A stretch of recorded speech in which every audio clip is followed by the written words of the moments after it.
Hello guys. विश्व की सबसे सर्वश्रेष्ठ कहानी। एक गांव में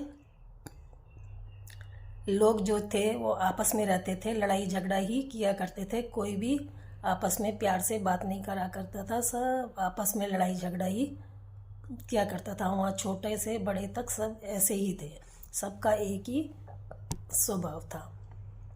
अब पास ही वहाँ पर से थोड़ा दूर पर महात्मा बुद्ध अपने शिष्यों के साथ में रहा करते थे।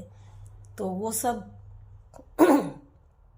मांगने के लिए जाया करते, कोई किसी गांव में कोई किसी गांव में। तो पर उस गांव में जाने को कोई तैयार ही नहीं होता था, क्योंकि वहाँ का कोई भी इंसान सही नहीं था, ना तो कोई किसी को भिक्षा भी नहीं देता था। तो इसलिए वहाँ कोई जाता ही नहीं था। तो एक बार महात्मा बुद्ध ने बोला कि वहाँ जाओ, तो सब ने मना कर दिया। तो बुद्ध बोले कि चलो मैं खुद ही उस गांव में जाऊंगा। अब जब वो उस गांव में जाते हैं तो उस गांव में जाते हैं तो भिक्षा मांगते हैं। कोई भी महात्मा बुद्ध को भिक्षा नहीं देता।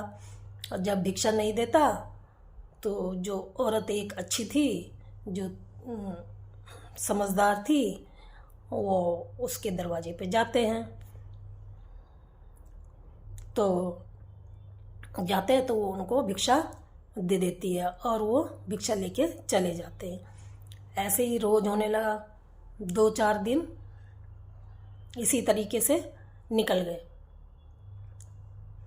अब एक दिन वो औरत बोली कि आप तो महात्मा हो, आप तो ज्ञानी हो, आप हमारे गांव वालों को, इन लोगों को समझाते क्यों नहीं हो?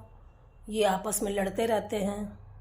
तो वो बोले कि मैं क्या समझाऊं, मैं कोई समझाने आया हूँ यहाँ पे? मैं तो भिक्षा लेने आया हूँ, मैं क्यों समझाऊं? जोर जोर से महात्मा चिल्लाने लगे कि मैं क्यों दूँ, मैं क्यों किसी को शिक्षा दूँ, मैं कोई वो हूँ, मैं फ्री में क्यों किसी को वो करूँ? पता नहीं क्या महात्मा जोर जोर से चिल्ला चिल्ला के बोलने लगे। गांव वाले इकट्ठे हो गए।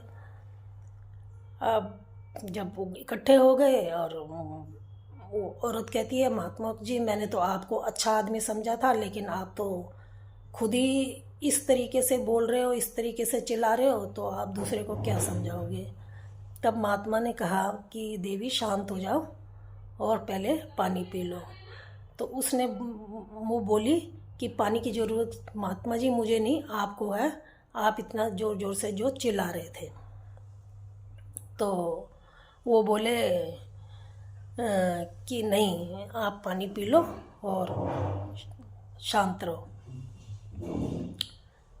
तो वो फिर बोलते हैं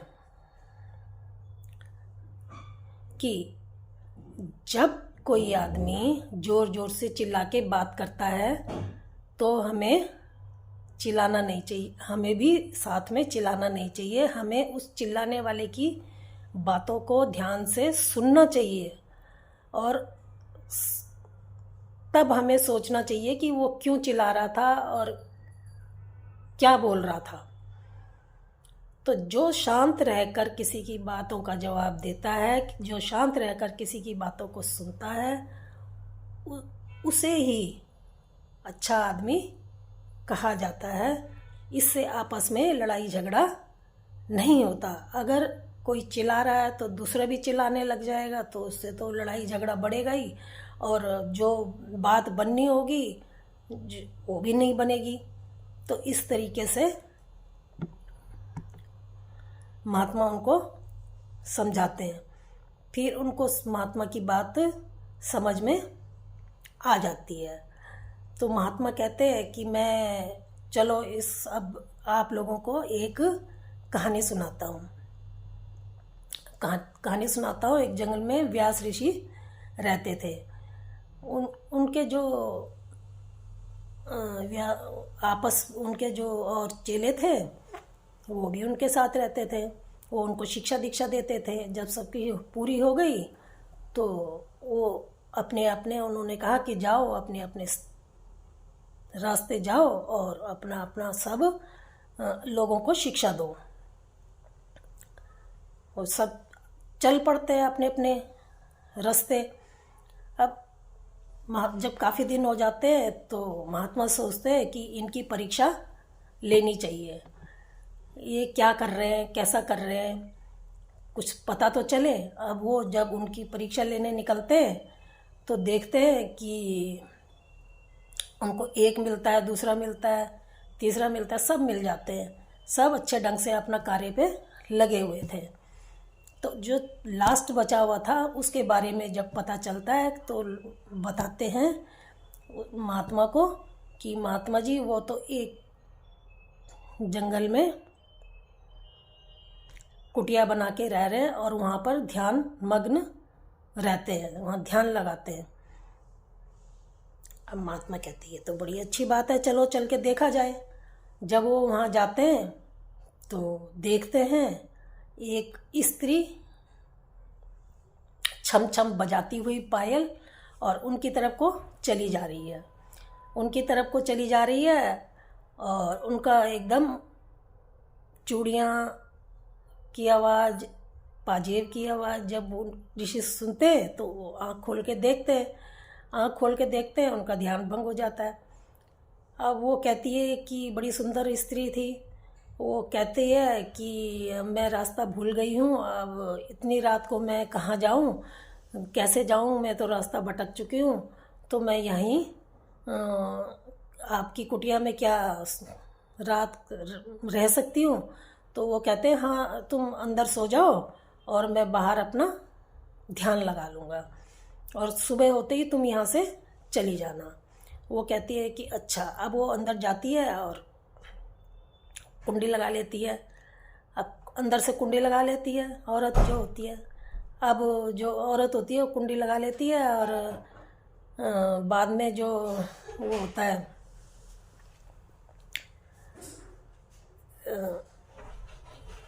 महात्मा जो बाहर होता है, वो महात्मा बाहर से रात को उसको आधी रात को ध्यान आता है कि वो क्या कर रही है अंदर, देखता हूँ। वो दरवाज़ा खटकाता है, जब दरवाज़ा खटकाता है वो नहीं खुलता। फिर वो लास्ट में क्या करता है कि दरवाजे को तोड़ ही देता है और अंदर जाके देखता है तो अंधेरा ही अंधेरा। फिर वो एक दिया जला के ले जाता है, दिया जला के ले जाता है तो वहाँ पर क्या करता है, रोशनी हो जाती है दिए से। जब दिए से रोशनी हो जाती है चारों तरफ देखता है तो वहाँ एक दाढ़ी वाला बाबा बैठा है और माला जप रहा है। वो हैरान हो जाता है, ये क्या। फिर वो औरत तो थी नहीं। फिर वो महात्मा उठते हैं, फिर उसको बोलते हैं कि तूने ये क्या किया, तूने अपनी तपस्या खराब कर दी। मैं तुम्हारी परीक्षा लेने आया था, तूने एक स्त्री के लिए अपनी तपस्या इतने दिनों की खराब कर दी है। तो तू अपनी घर गृहस्थी छोड़ के आया है, इसलिए तेरा ध्यान भंग हुआ है। तू पहले अपने घर जा, अपनी घर गृहस्थी को संभाल, उसका सुख भोग और अपनी गृहस्थी को सेट करके आ, उसके बाद ही ध्यान लगा और फिर तू ध्यान मग्न हो सकता है, ऐसे नहीं हो सकता है। तो फिर वो समझ जाता है, फिर उसको वहाँ से शिक्षा मिल जाती है।